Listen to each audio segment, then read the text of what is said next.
Are Taylor Swift and Blake Lively friends again? There are new reports that are coming out. There are new sources that are talking about it, lots of which we'll get into today. We have new leaked audio that has officially officially been unsealed by Judge Lyman. And then I went to a day of unreasonable conversation. I saw Shetty. I saw Kamala Harris. It was a lot to get into. I also saw the Taylor Swift movie, also which we'll get into. Get ready for it. Let's dive in. This is No Filter with Zack Peter, your go-to source for all the latest pop culture and reality TV tea, serve fresh all week long. Now, let's dive in.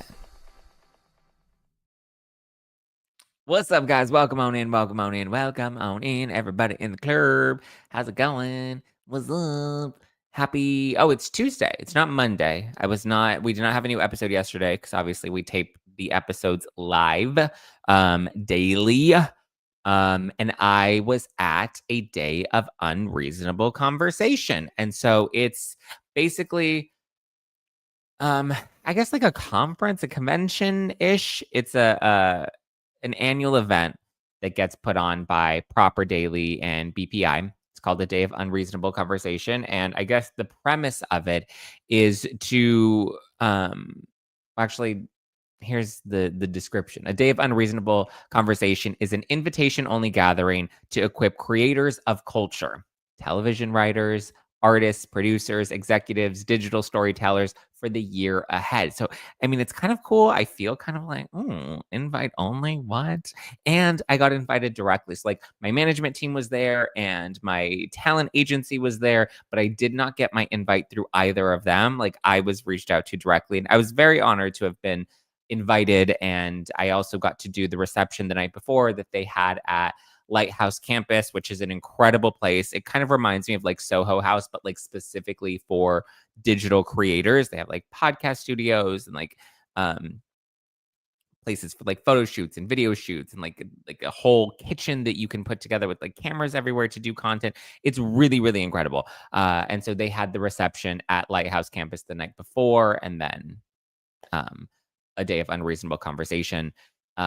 But so it says the event brings together the most influential voices in entertainment with leading change makers from across sectors to engage in honest, critical discourse on the most urgent issues of our time, serving as a trusted platform for creative leaders. A Day of Unreasonable Conversation fosters meaningful connection between those shaping pop culture, that's me, and those driving social change. Together, we explore how narrative and creative expression can unlock understanding, progress, possibility.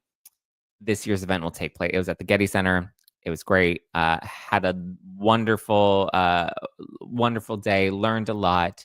They had a lot of different speakers there. They had Kerry Washington was there. They had let's see, who are the others?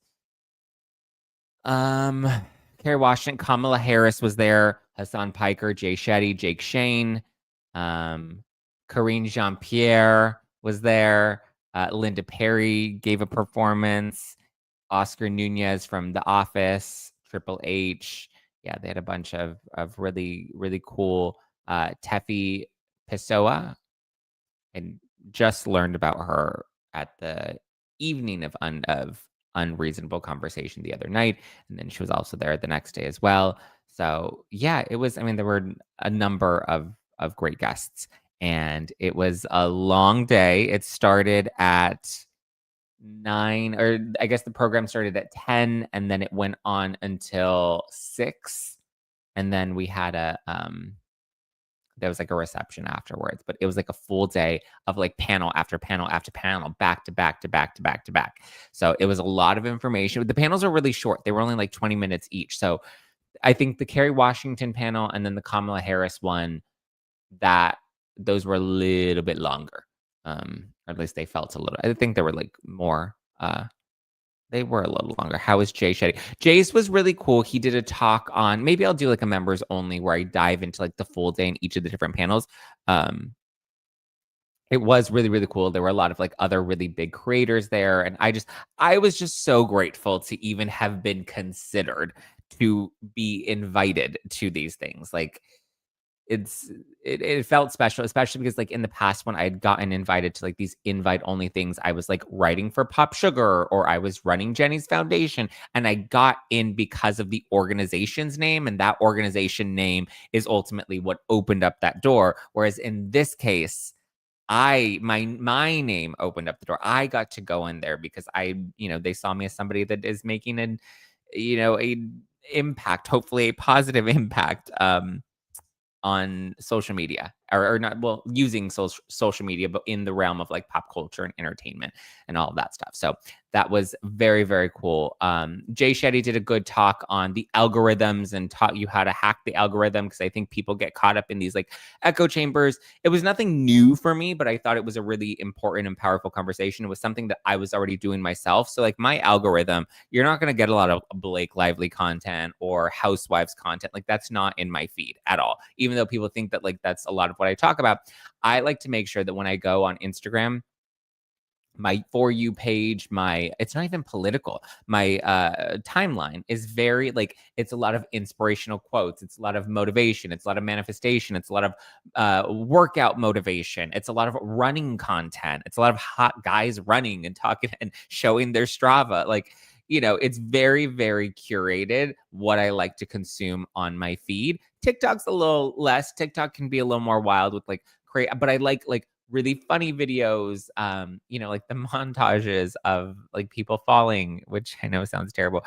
or like the kids, and they're like going down the slide and they're like banging down, banging their head all the way down, like all those crazy. I like funny content. I like uplifting content. I like motivational content. I like thought-provoking content. I like podcast clips. So I try to make sure. Christina says, I love Zach's thirst traps. Well, I'm glad that my thirst traps come up in your algorithm. Jay Shetty has some interesting things to say. I wish he hadn't lied about his origin story. I don't know the history of that, so I can't comment on that. But I know some people said that he said that he was a monk, but he was never really a monk. Again, I don't know the history of that. I only consume Jay Shetty's content in that positive way. And I think he puts out a lot of really positive content. I do know that there are people in mainstream media that are hired to do hit pieces on different people. I've been the target of them in the past, and I know the way they frame things or shape things or the way that they display the information isn't always the most genuine. That's why I try to not judge people through the media's lens, and I just judge people based off of my experience and interactions with them and with their content. So I know people have really mixed feelings about Jay Shetty, and I've heard that there's something in his origin story that people don't like. Again, I don't judge people or view them through the lens of the media, because to me, the media has been very deceptive and very untrustworthy. And so it's interesting, because then we had a panel at the day of Unreasonable Conversation. I promise we'll get into the Taylor and Blake stuff. But I wanted to touch on these points, because there were some really good points that were made. And then there was some that kind of made me tilt my head, because it was very obvious. Granted, this is entertainment. This is Hollywood. There were a lot of like celebrities that were on these panels.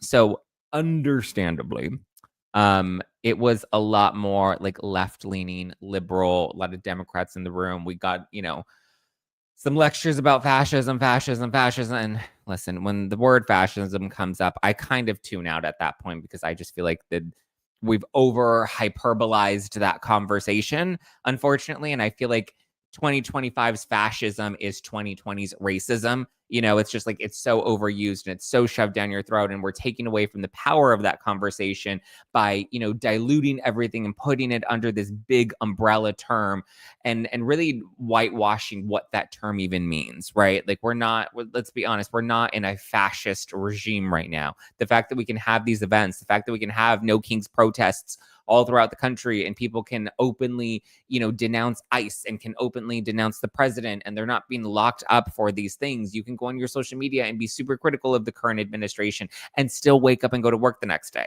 We're not in a fascist regime. And any time that word immediately gets thrown around, like, I understand the argument of like, we're trying to make sure we don't end up going into fascism, right? I understand the preemptive argument, but it's so over exaggerated, and it's also taking away the accountability of the previous administration or previous administrations and what they have done to contribute to the place that our country is in currently.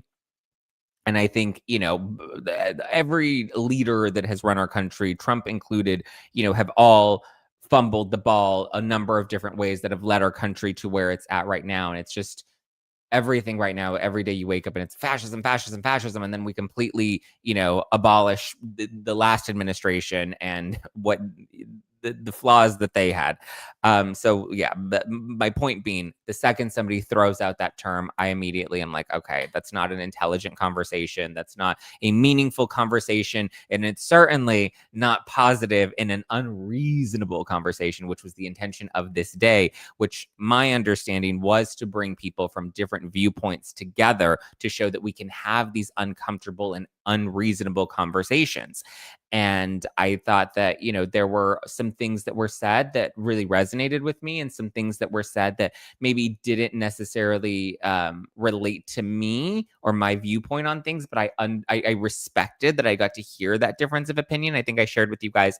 I hung out with Link Lauren when he was in town. We've become very friendly. And he was speaking for the Log Cabin Republicans, and I went to that event. It was a full Republican event, and I went to a day of unreasonable conversation. Like, I like exposing myself.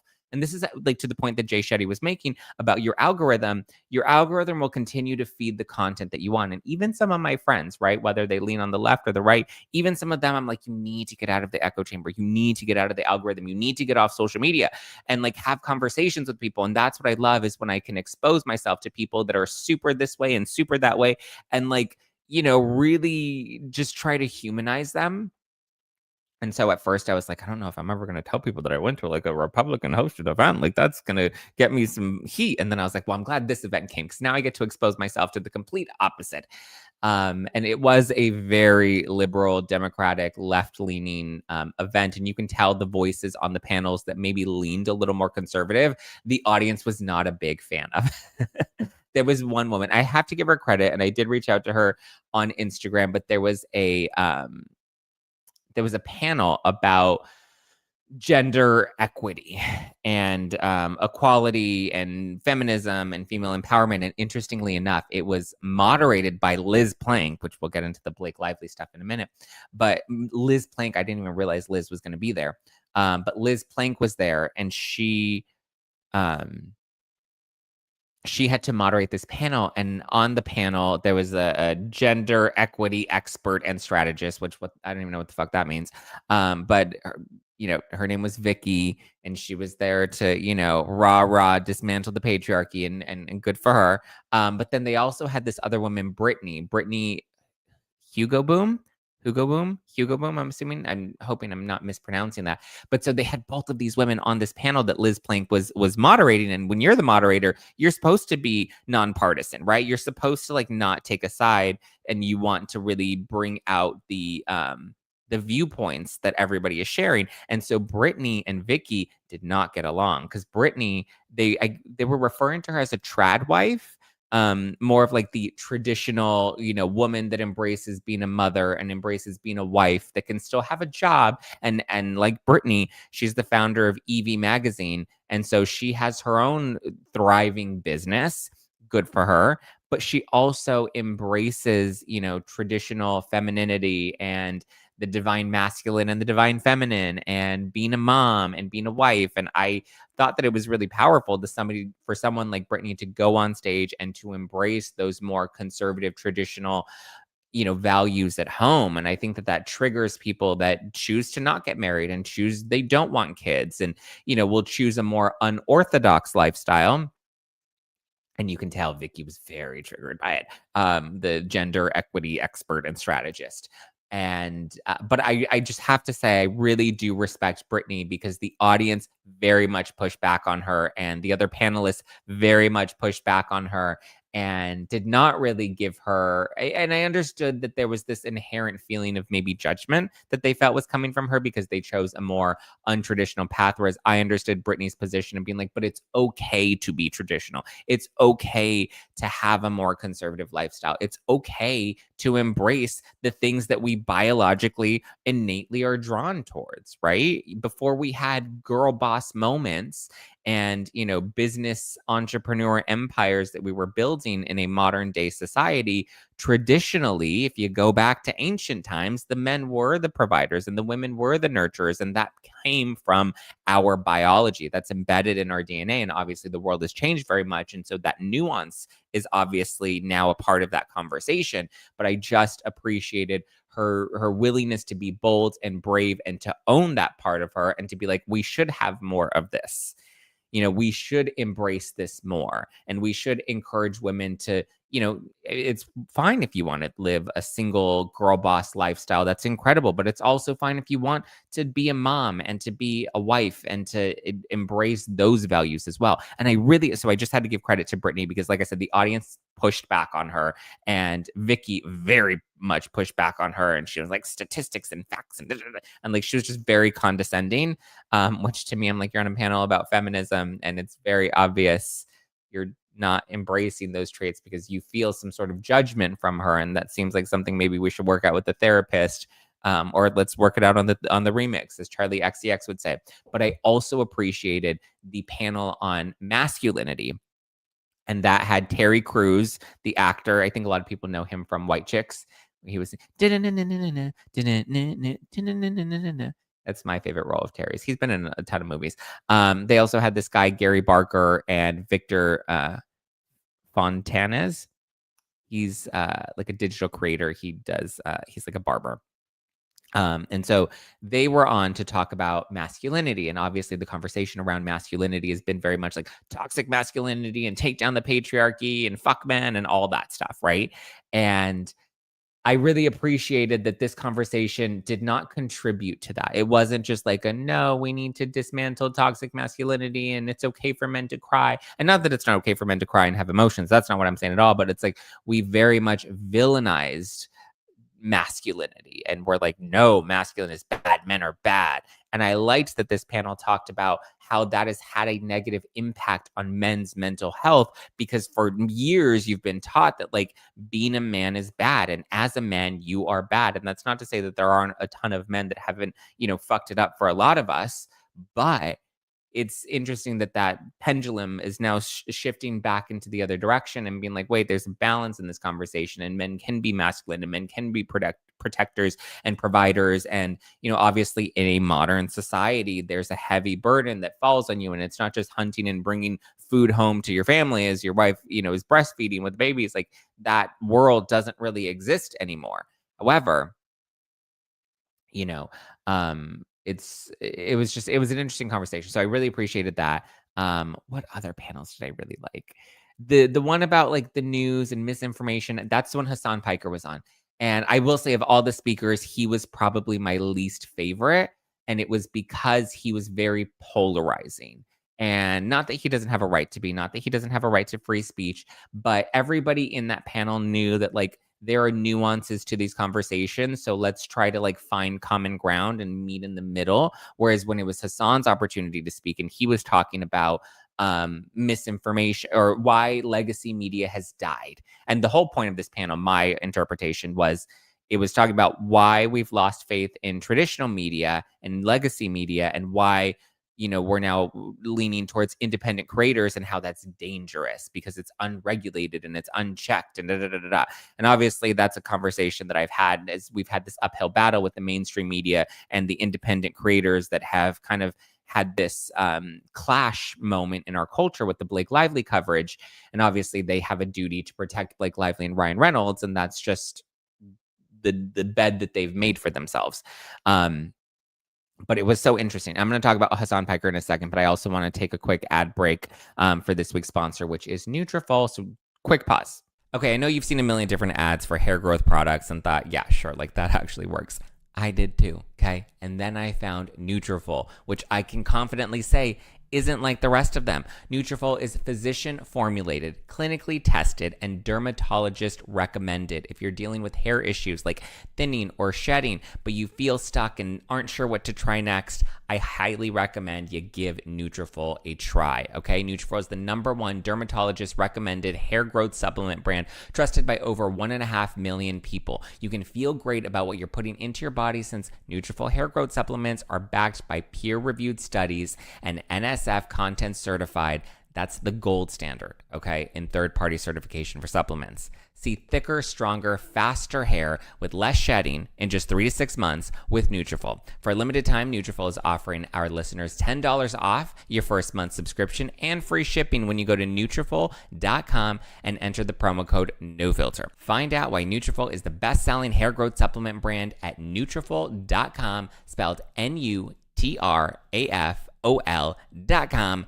Promo code NOFILTER. That's Nutrafol.com, promo code NOFILTER. Alrighty. Let's get back to it.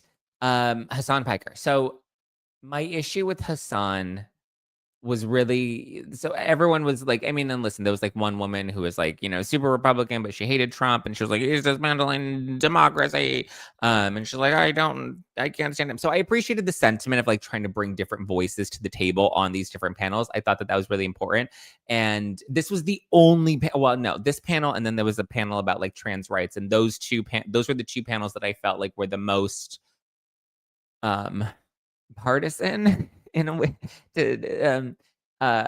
Like it was just very obvious that like there was this like anti-Trump sentiment, and I understand that it's, again, layers, nuance, context, all of that stuff, but the misinformation panel is, I guess, how I will describe it. You had Karine Jean-Pierre, who was the former Biden press secretary that was on that panel. And she was talking about like, oh, I had to fight misinformation every day on that podium. And I was like, wait, weren't you the same person that was like lying to the American people and saying that like Biden was totally fine and like, not hidden? Like, what? Aren't you the same one that like encouraged, the undemocratic appointing of Kamala Harris to be our pick for the Democratic Party last year? Okay. So that was interesting. But Hasan's piece, he was asked why he thinks that people are, losing faith in traditional media. And he was saying that it's because traditional media is being dishonest and they, they're corrupt and all this stuff. And then he brought it to Israel and Palestine and made some really strong remarks about where he stands on that issue. So much so that even the moderator was kind of like, yeah, that's a really big issue. And, obviously there are two sides. And that's a bigger conversation from what we're focused on right now. But like he brought it to that and like made such strong declarations in his answer that to me, you could just feel the sentiment of the divide in the room. Like you can tell that was just such a polarizing topic that, obviously comes with its own layers of nuance and context. But, his declaration and his confidence and his conviction in that, while, I respect him for doing that and for taking an unpopular position and for vocalizing that, there's also a time and a place and a way to do it that isn't polarizing, which to me only feeds into the argument that he likes to rage bait. And I know that there are plenty of people on the right that like to do that. I think Megyn Kelly can rage bait sometimes. I think Dave Rubin rage baits. I think Tucker Carlson, Candace Owens, like a number of those right-leaning creators or those more conservative creators, they also rage bait. And that's one thing that I feel like is not healthy because it doesn't foster conversation. It just fuels anger. It fuels hysteria. It fuels like, this like, Arr! So I didn't love that. And again, you can just feel the immediate divide. And I also didn't respect, because to my understanding, I believe Hasan lives in Los Angeles, and he was the only speaker that did not attend in person. He attended virtually, and I didn't understand why. They also said that he was live streaming on Twitch. I don't know what Twitch is really, so I don't know what. Apparently, he live streams on Twitch for 7 hours straight. So interesting. But yeah, to me, that's also, I don't know, just a lack of respect. Like, it's a big event. It's a big opportunity. You're sharing the stage with the former vice president of the United States, and you are going to zoom in. Like, you can't even make an effort. And what's the big reason you can't? You have COVID. Like, I don't understand why you're not here. And there was no real reason, like, that we weren't given a reason. Like, if there was a very serious reason, I wish that would have been acknowledged, because then to me, just seeing him, in his home studio streaming in and kind of like half paying attention because he's also on Twitch, to me just felt disrespectful. And listen, I've actually had Hasan on my show years ago. I think, what was it, after the 2016 election, maybe in 2017 or 2018, Hasan was on my show. He was on No Filter. been a while, but he was on a lot of gamer stream on Twitch. Yeah, that's my understanding is it's a gaming platform, right? So yeah. Cherish Lynn says, Zach, you totally need a huge platform. I think your voice can bring us together, and that should be what we want. Well, Lynn, hit subscribe, hit like, do all the things, continue to support me. I don't think I have a pretty decent platform, right? We have what, over 200,000 on Instagram, 140,000 on TikTok, over 100,000 on YouTube. Podcast is, in the top 50, top 20. Top 10 at points. Um, yeah, I think my platform is pretty decent. So, you know.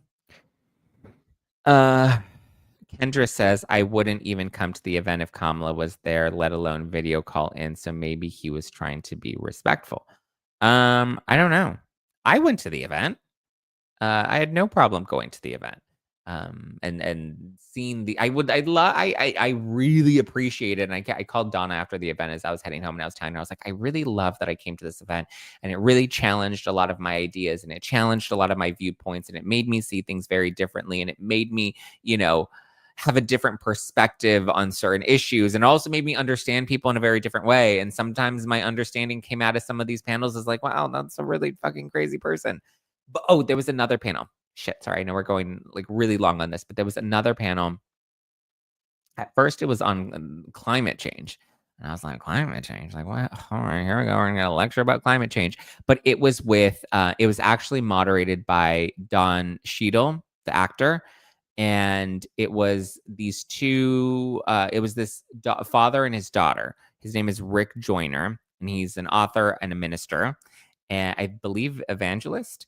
And his daughter, Anna Jane, she is big on climate change, and she's become super liberal, even though she was raised very conservative. And so, and dad, to my understanding, is very wealthy, or pretty wealthy.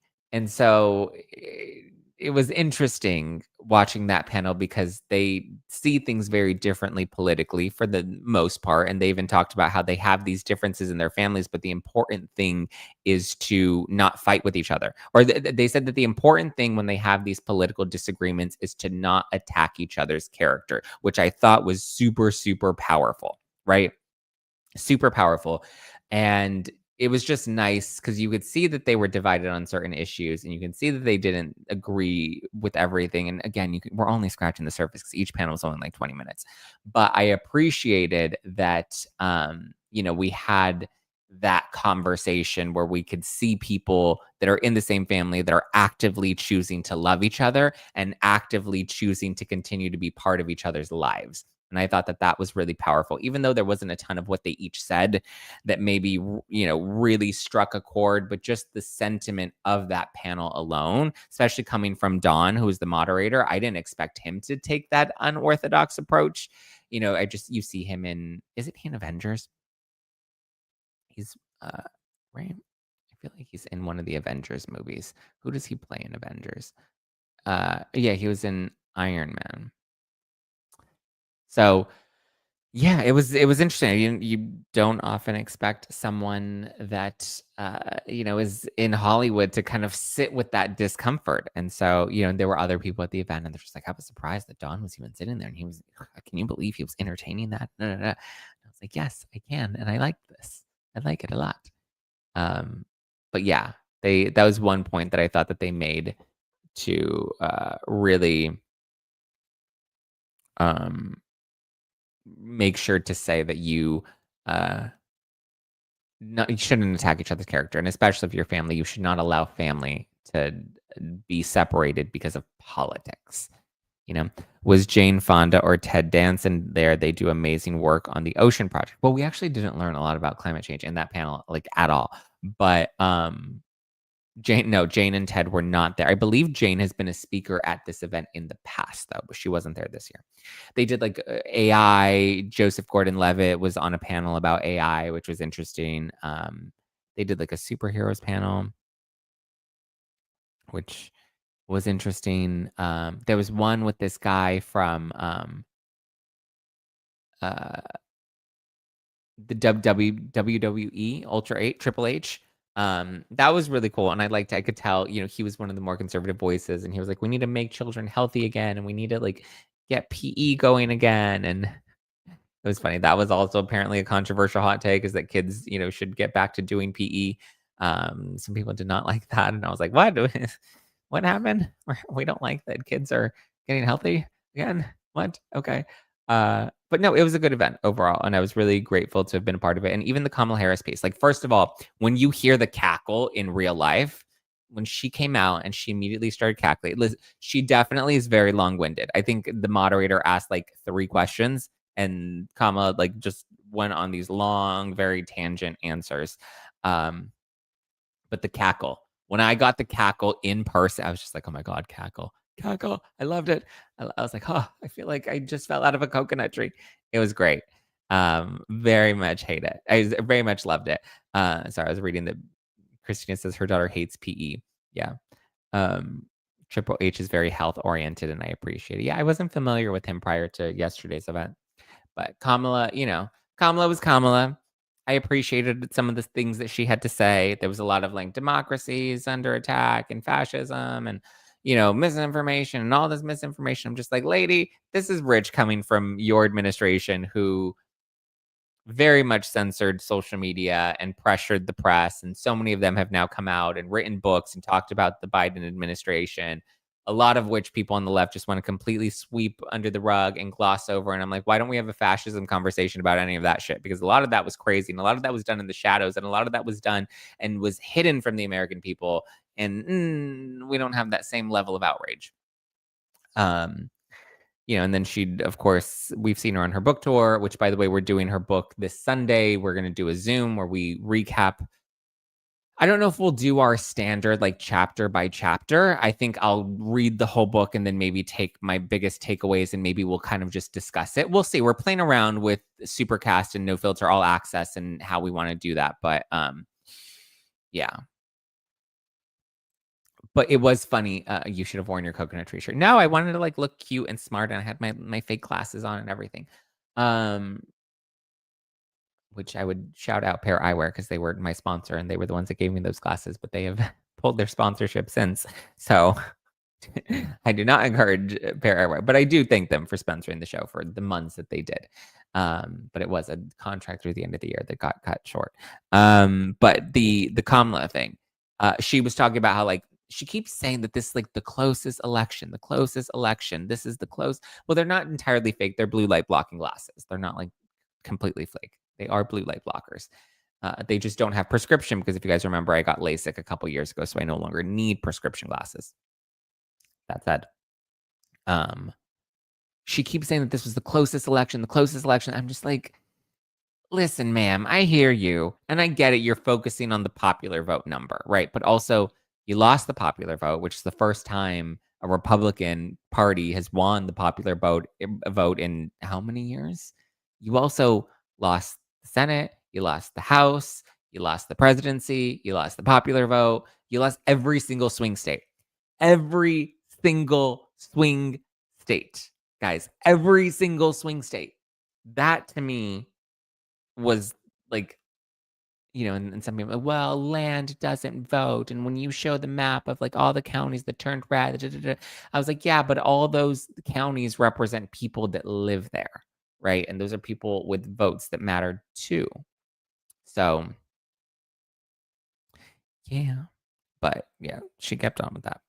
She had some good points that she made, and I appreciated that. And listen, even just being in the room at an invitation only event with a former vice president of the United States, to me, like that was powerful, right? I have an immense amount of respect for our leaders, whether I agree with them or not.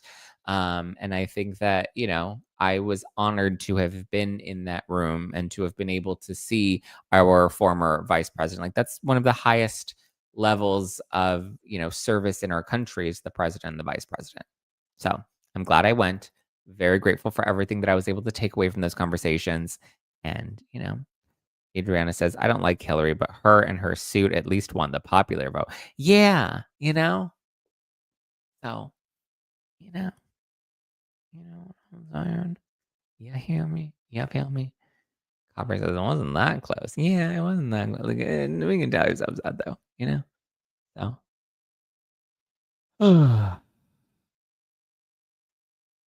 Dollar said, hell no, he doesn't want to be there with Kamala. If he got called out for her lies, he wanted to just close the laptop and dip. Who are we talking about, Hunter? All right. Let's talk about Blake Lively and Taylor Swift, because I know that's what a lot of people are here for. And I was not expecting to talk about Day of Unreasonable conversation as much as I did, but it was, it was a good one.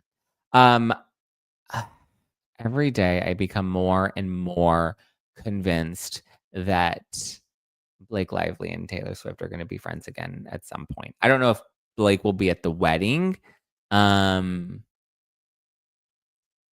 but we shall see. It seems like there is some sort of mending in their relationship that has happened. Not really, ugh, not my favorite, but so a few things. There was the obviously The Life of a Showgirl came out last week. I went and I saw the movie. I saw the movie and it was fine. I have a friend that's a Swiftie and she was going and I was like, "Oh, I don't mind going." I thought it was going to be more like a documentary, but it was less of a documentary and more of like a lyric watch party thing, which I will give Taylor Swift credit for this. Bitch is helping the economy, right? The Eras Tour completely helped contribute a lot to the economy. You have to give Taylor Swift that, right? And then I did not go with Stu. Stu went with his Swiftie friends. I did not go with Stu. I went on a whim the day after on Saturday. I decided, like, oh, all right, let's do it. Let's go. You guys are going. All right, I'll tag along and join, and we'll have a fun night out. I thought it was going to be more like behind the scenes documentary of of the Eras Tour, but it wasn't. Like it was totally like this.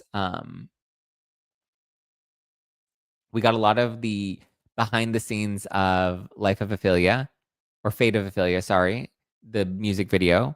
A lot of that, which for over an hour, I was like, okay, I liked it. And then there was a lot of it. And then there was a lot more of it. And then we got to see the video twice. And then the whole theater experience, though, was just going track by track. She opened with like 30 seconds of like, oh, and this song is about this. And the song Wood is about superstitions and not Travis Kelce's dick. And I'm like, okay, girl, we get it. You're trying to talk to the kids, but like, we know what it's about. And then there were all the clean versions. So like all like, when she says that Charlie XCX does coke, like that wasn't in there. I don't know. It was fine. It was like there were parts of it. It was better than I thought it was going to be when I was like halfway through it. I was like, are we really going to go track by track and play the lyric video of every single song? And we did. We went track by track and did the lyric video for every single song. I thought that it could have been like a Peacock live streaming thing, but I did appreciate that it got people into the theaters and it supported a dying industry, which is the theaters, the movie theaters. Like people aren't really going to movie theaters anymore. This got people out. This got people out for a weekend. This helped bring business to movie theaters. I thought that that was really cool.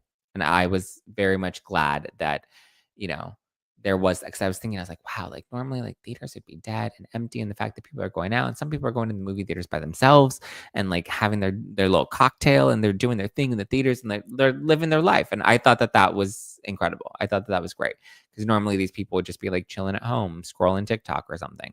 So that I definitely thought was good to help the theaters. I thought the Eras Tour, like Taylor definitely is good about keeping the economy moving because her fan base is strong.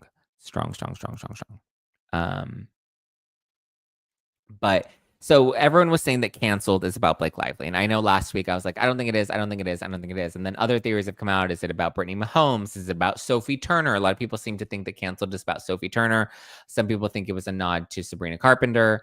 I'm going to say it's all of the above. I don't think Canceled. I think we forget that not every single Taylor Swift song needs to be about one specific person, right?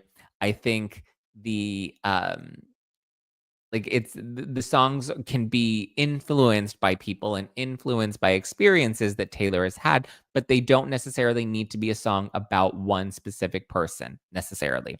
And I think that Taylor going through her own cancellation and having friends that stood by her in that, including Blake, definitely shifted her perspective about her friendships. And, when she says that when now that we've both been canceled, we have matching scars, we understand each other better. Like, I appreciate that sentiment. I'm kind of the same way. I know my friends who have not gone through a public reckoning. I've obviously gone through it quite a few times. The internet's tried to cancel me quite a few times, and I always remind people I'm a fucking zombie and I'm gonna keep coming back. So good luck trying.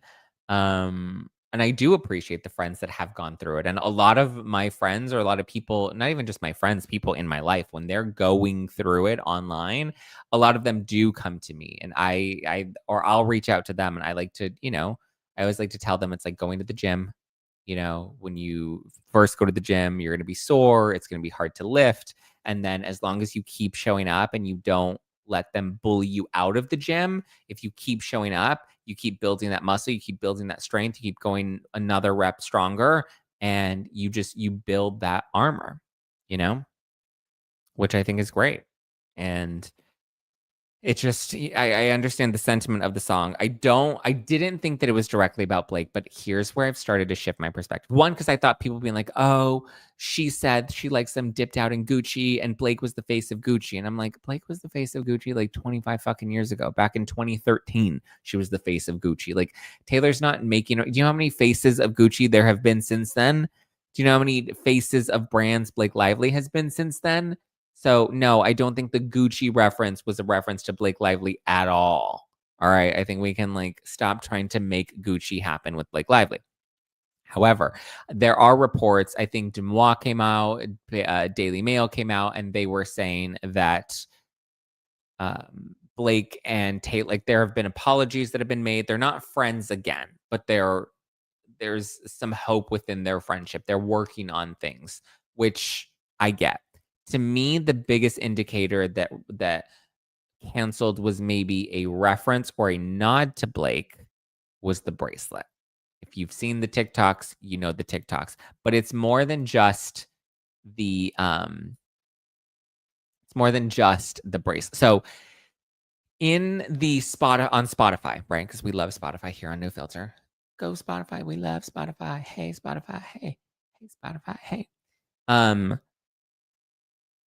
When you listen to music on Spotify, it gives you visuals outside of just the cover art. Like, there's like different like visuals that you can see that like are moving, like images or whatever. And so Taylor Swift has a different visual for each song. Okay. And this is where people were picking up on Actually Romantic being about Charlie XCX, because Charlie XCX wrote Sympathy with a Knife that was supposed to be about Blake Live, or not about Taylor Swift. And Taylor, I guess, is clapping back at her. And the Actually Romantic is supposed to be a diss at Charlie XCX. Now, when you play the song on Spotify, you see the visuals. And in the visual, Taylor Swift is holding an apple, which, Von Dutch, I think the apple's falling right to the core. Like, Charlie has her song, which is called Apple, right? I think the apple's rotten right to the core. And so it wasn't a green apple, it was a red apple. But the fact that she's even holding an apple, I think, is a subtle Easter egg to like make it clear that that song was about Charlie XCX. I know some people are like, oh, this song is savage, or oh, this song is stupid, or oh, Taylor's so petty, or whatever. But the thing that whether the song canceled was about Blake Lively or written about Blake, or the lyrics were changed in recent months to maybe be a nod towards Blake, because obviously there's like the reference to flowers, and there's the It Ends Tonight, as in It Ends With Us. But here's the other really big nod to Blake Lively that I think is a very clear, direct nod to Blake Lively. And that is in the visual of Canceled. So like I said, when you play Actually Romantic, you can see the apple, which I think is a nod to Charlie. But when you play the song Canceled and you see the visuals, you see Taylor Swift in Life of a Showgirl, and she's wearing this Lorraine Schwartz bracelet, which, if you know Blake Lively, you'll know that this is Blake Lively's custom Lorraine Schwartz bracelet. And she was wearing it at the premiere of It Ends With Us. So I think, and listen, at first when people are like, oh, she's wearing the bracelet in promos and whatnot, at first I was kind of like, well, yeah, but like, I'm sure these promos were shot last year before all the legal drama blew up, that it's not unlikely that Blake loaned her the bracelet or she wanted to wear the bracelet because she liked the bracelet. But the bracelet, it's the same bracelet. My understanding is it's a custom bracelet. It's Blake's custom bracelet. But to me, the nod to Blake is the fact that Taylor chose this specific promo photo for the Spotify visual of the song Canceled. That to me was, a big so I hear the Sophie Turner argument, I hear the Sabrina Carpenter argument, I hear the Brittany Mahomes argument, and I think the song collectively is about all of them and her preferring friends that are canceled because she can relate to them, and she, has a deeper connection with them. Lorraine Schwartz bracelets, specifically using it for this video photo. This is where I'm sold. This is the part that really sold me, because I was listening to everybody's arguments, but when she chose to make it, Elena says even if the promos were made last year, she still chose to use it now. That's the part that got me, is when I saw it in the Spotify visuals. That was the moment that broke me, and I was like, got it. Because even if the song was written last year, and even if the song was written about Brittany Mahomes or Sophie Turner or whoever, because we were all like focusing on those details, the fact that Taylor Swift deliberately chose to use this image and this visual in the song Canceled, to me, I was like, oh, Taylor's a little too smart for this to be a fumble. Like, it's now too many coincidences. It's too many things, right? The line about It Ends Tonight, the line about the florals. I don't think that they're in good terms. And I don't think that Taylor believes Blake. But I do think that their friendship is a decade long. The kids are involved. I think that the friendship went through a lot. Obviously, we saw Travis Kelce unfollow Ryan Reynolds. So I think the girls were not on good terms. Blake was canceled last year before the lawsuit.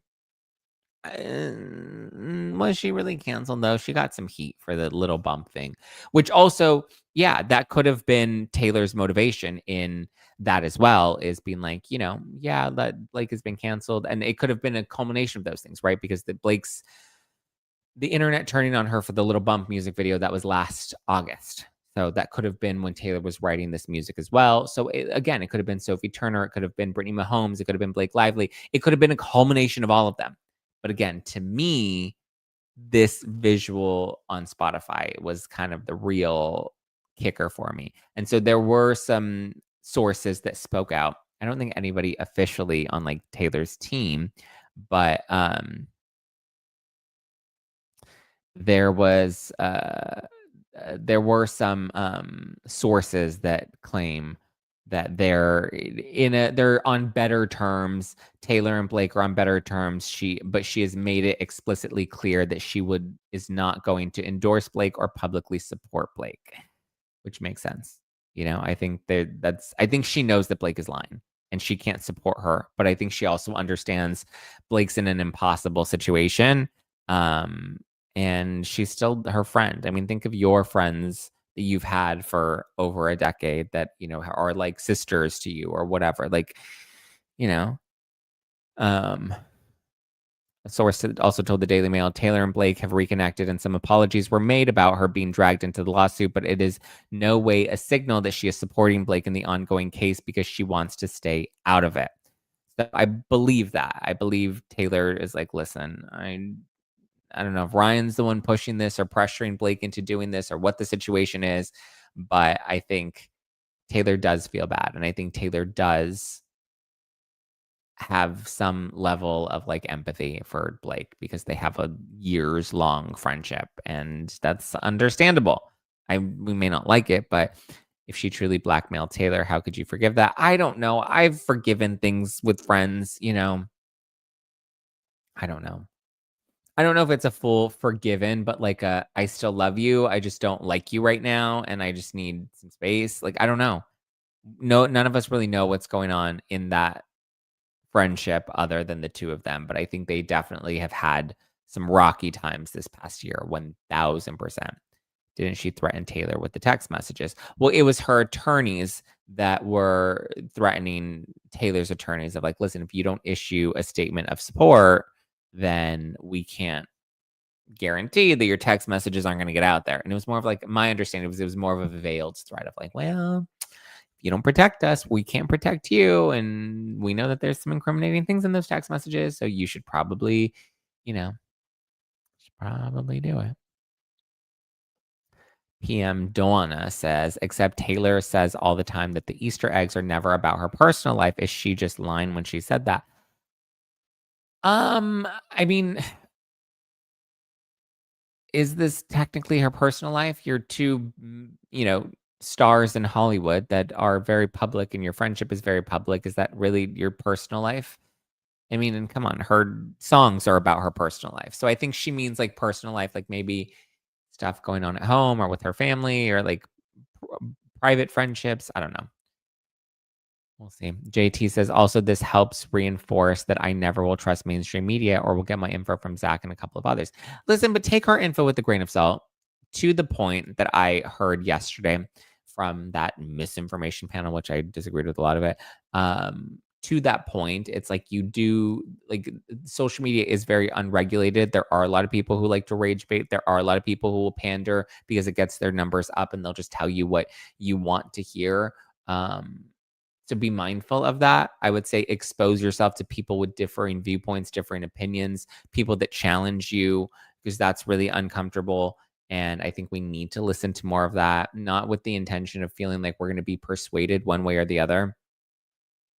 Like I had friends were like, "Oh my god, why are you going to that event?" Like, you're gonna end up getting, brainwashed. They're gonna end up like, getting putting ideas into your head that are gonna change you and they're gonna indoctrinate you and blah blah blah. I'm like, first of all, it's offensive that you even think that I'm that easily impressionable. Please, you should know me by now. And two, I actually like being challenged. I like that. So yeah. Enrique says, I'm a writer. I write about stuff all the time, but I'll never admit it because why would I? Well, you just did. Probably inspired by Selena. The lyric part, big, big. I do. Yeah. Oh, they went to Selena's wedding. That was all really cool. I believe as of this morning, Judge Lyman has unsealed the Steve Sarowitz voice recording. There was like a recording. There was a secret recording of Steve Sarowitz where he references Blake Lively and Ryan Reynolds, and he makes a comment about like, I will protect Baldoni or Wayfair the way Israel protect against Gaza or something like that. There was something or vice versa. No, I don't remember. But there was some thing that Blake was talking about how, Sarowitz was making it seem like he was going to, bomb Blake the way Israel bombed the Middle East. Or there was some sort of reference like that. And that audio Blake was using to be like, see, damages. See, he was trying to hurt me. See, he had bad intentions. And he was like, whoa, whoa, whoa, whoa, whoa. First of all, I didn't realize that was being recorded. And second of all, that's taken completely out of context. So Sarowitz and the Wayfair parties were fighting to have the audio released in its full context because then they would help people understand what he was saying exactly and the point that he was trying to make. And so the judge has agreed and he will be using the recording or he will be releasing the recording in its full. And so, yeah, that seems like a win for the Wayfair parties to some degree. I mean, I feel like the legal drama is kind of just like fallen a little limp and we're all kind of getting fatigued by it. But I'm looking forward to hearing it. I'll play it once I get it. Once it's officially unsealed, then it'll be interesting to hear what the situation is. Because I have a feeling it's probably not going the way Blake Lively is claiming that the the recording was. Skittish Kitty says, I guess depending on how you viewed canceled, if you listen to her Reputation album, I can see how she feels that she is canceled. Well, what does canceled mean? That the internet was mad at you for a hot second? You know, win-win, not hiding anything. Yeah, I agree. So we'll see. Since it was an illegal recording, can they use it in court? Well, it depends on whether it was legal or illegal. It depends on where it was recorded. Was it recorded in a two-party consent state? Was it recorded somewhere else? We don't know the project that it was even recorded on. And it doesn't seem like Sarowitz is fighting back on that. If anything, he's like, well, it's recorded and it's being used in this litigation. So therefore, let's let the people really hear it. Zack, do you go back and read live comments like this one? What do you mean? What about the combo she recorded? Will that get as well? That's the combo. She didn't record it. I think somebody else recorded it and somehow she obtained a copy of that. And that's what she's using. But that's the audio that is being unsealed. So we will see. Blake is absolutely still canceled. People do not like her. Yeah, I think she's definitely well, I don't know if I would say well, yeah, she's pretty canceled. Not canceled by Hollywood, but definitely canceled by the general public, which I don't know will help her career in Hollywood. But we'll see. We shall see. We'll see what happens next. Any other thoughts, feelings, vibes? Zack, I've been listening to you for the past few months. You have such a kind heart. Thank you. Zack, you have to watch Twinless. What is Twinless? Blake was dropped from one of her movies that was in pre-production. Was she dropped or did she voluntarily step down to spend more time with her family? That's what I want. I want the truth, Blake. The truth, the whole truth, and nothing but the truth. Yeah, I don't think she's doing too hot. To be honest, don't think she's doing all that hot. Let's do some Apple review shout outs, shall we? Woo woo. Let's see. Did we get anything fun over the weekend? Okay, we did. We got one from P. Whedon. Says, Zack, you are the best. 5 stars. You're literally the only podcast I listen to every single day. I love your bipartisan views on things going on in the world, the way you can bring humor into everything, and just your overall beautiful view on life. You are genuine, down to earth, and hilarious. Thank you for always brightening up my days. Thank you, P. Whedon. We have another one from Echo Mom 76. Thoughtful, 5 stars. Thank you for all your thoughtful thoughts. So spot on. And thank you for your kindness during the Charlie Kirk execution. It was a painful time for a lot of us. I really appreciate it, especially someone who enjoys Bravo and feels like an outsider being a conservative. I feel like you handled it with such sensitivity. Further, I just pretty much agree with you about a lot of what you say. So bonus.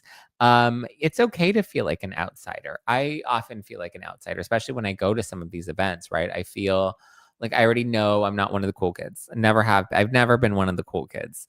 And I've always been somebody that, somehow made it into the room. I don't know how. I'm grateful for every room that I'm able to go into, but I never take that for granted.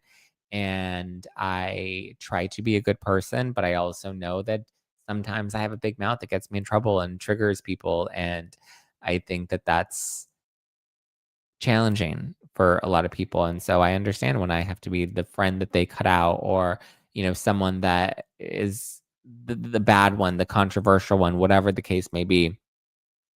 I don't mind being a misfit. I don't mind being an outsider. It's not always easy, but I would rather be an outsider and true to who I am than be fake just to fit in. Like I think I've done the fake to fit in thing and I don't want to do that. And I can still be a good person and I can still love and respect people that feel differently than me. I can still have a difference of opinion and still be respectful and it's okay to be an outsider. That's totally fine.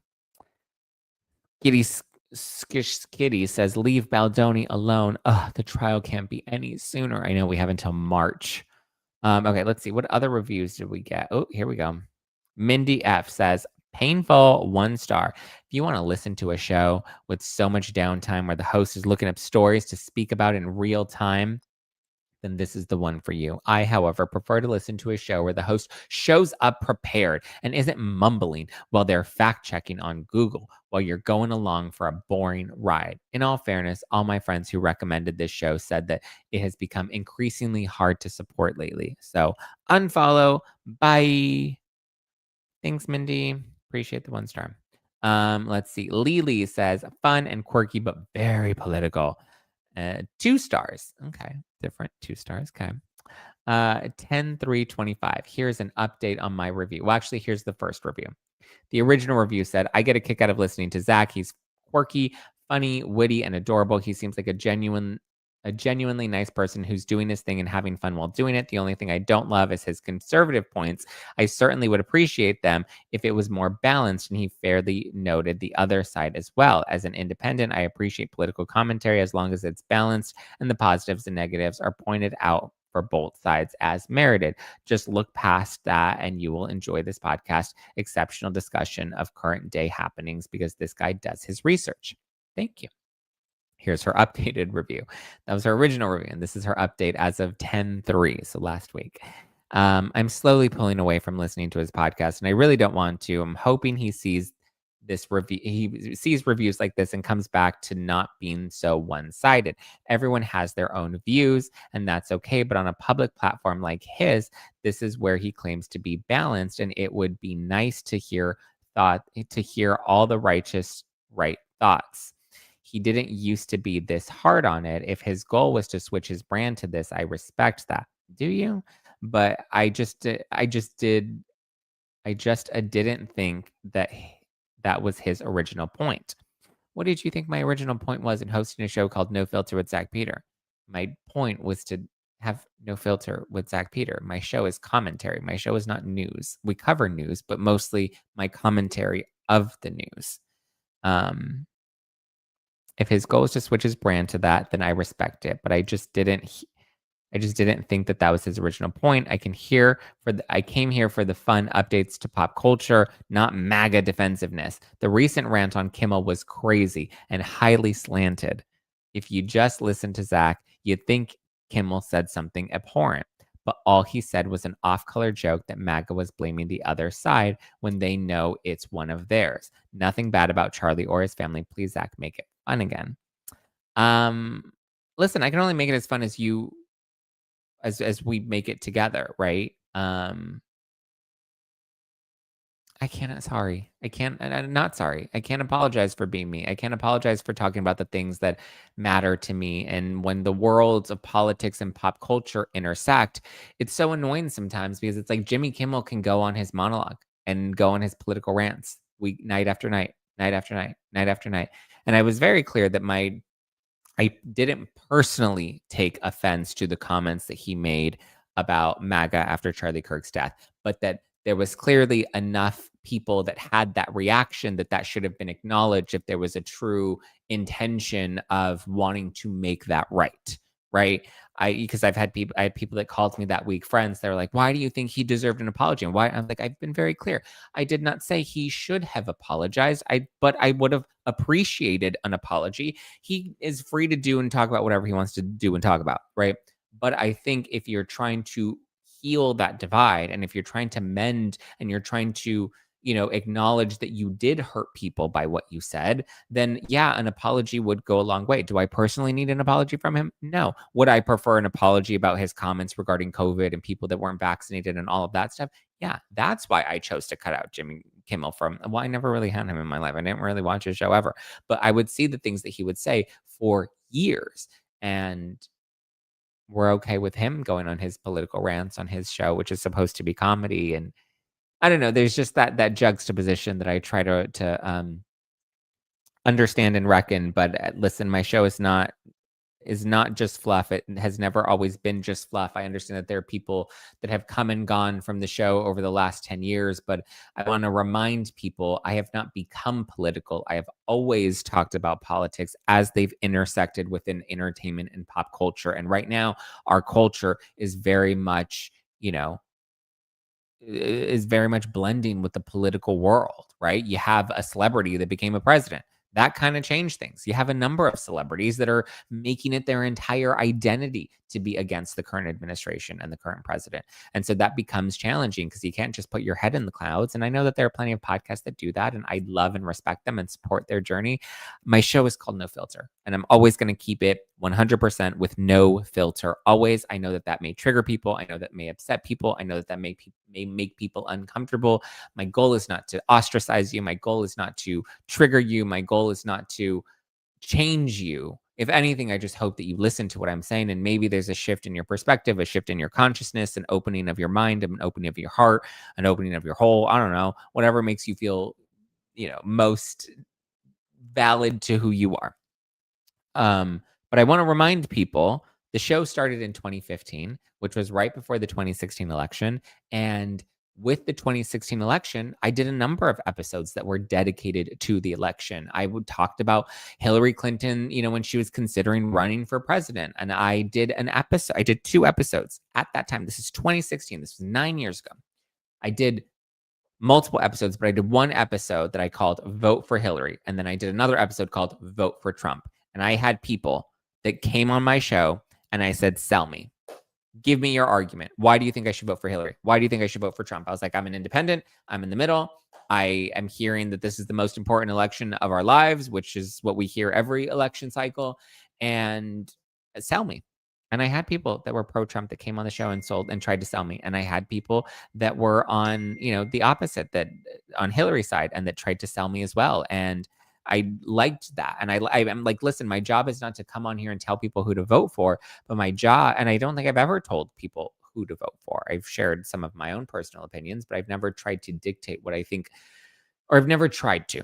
I'm sure maybe there have been times where I've said things that made people feel pressured to believe one thing or another, or make one decision or another. I'm human. I will probably sometimes do that. The show is not scripted. It's daily. It's live streamed. There's no editing. It's kind of just a free for all. So I'm sure there will be moments where I inject that. However, I've always kind of been that way. That was in 2016. I did a pro-Trump episode and a pro-Hillary episode. At the end of the day, I ended up voting for Hillary. In 2020, I voted for Biden, but I did a panel in 2020. And I had 2 conservatives and 2 liberals that came on the show and debated it all together. We talked about COVID. We talked about BLM. We talked about a number of different topics. And, I had prompts and I pitched the prompts and I was like, okay, let's discuss these prompts. Let's talk about it, And I was very mindful to make sure that the conservative voices were not your traditional straight white cis man voices, right? I had a Black woman that was a conservative and a Republican and a pro-Trump. And then I had a Hispanic gay man that was conservative and Republican and voted for Trump. And then on the opposite side, I had a white political commentator and I had a white actor that came and defended their liberal values. And it got a little spicy at times. Luckily, we were on Zoom, so there were opportunities that I could mute everybody. But that was in 2020. I've always talked about things when they have been relevant or when it's been meaningful for me to talk about it, right? Holly Madison, when she spoke out about her autism diagnosis, I was very vocal and open about that. RFK, when he was running for president last year, and he invited me to come to one of his campaign stops in Arizona, I was there and I talked about it. So, hopefully there will be a change of heart. You never know. We'll see. We shall see. We shall see. What a time. What a time. What a time. What a time. Maddie says, negative star review giving angry, jealous, vindictive. I mean, listen, you're entitled. And I think that sometimes when people leave negative reviews, it's with the intention of trying to give feedback, which is important, right? I think feedback is important for me to hear. And I appreciate when it's detailed feedback. I will call out contradictions in those detailed reviews if there is something to respond to. But if there's an expectation of what you think you're going to be getting from my show, I hate to burst your bubble, but there really is no expectation other than you're getting me. It's No Filter with Zack Peter. It's not Bravo News Daily. It's not Blake Lively News Daily. It's not Celebrity Legal News Daily. It's not, any of those specific things. The show has grown and evolved and transformed over the last 10 years, and it will continue to grow and evolve and transform over the next 10 years. So take it for what you will. I appreciate you for supporting me. I appreciate you for being here. And I hope you continue to stay and hit the like button and hit the subscribe button and continue to support me. I know some people have chosen to leave, and I know some people are new and have chosen to come here. Cheryl says, we also get your biceps. Ooh, bicep curl. Ooh, look, my arms look good here. Look at that. If you're not watching this on YouTube or Spotify, you're missing out, yo. All right, guys. Love you. Appreciate you. Hope you have a great rest of your day. I will talk to you tomorrow. Give Nutrafol a try if you want nice, sexy, strong hair. My tattoo. It's now in the peeling phase. It's like slowly starting to peel, and it's kind of gross. But all right, guys. Ciao for now. Bye. Talk to you later.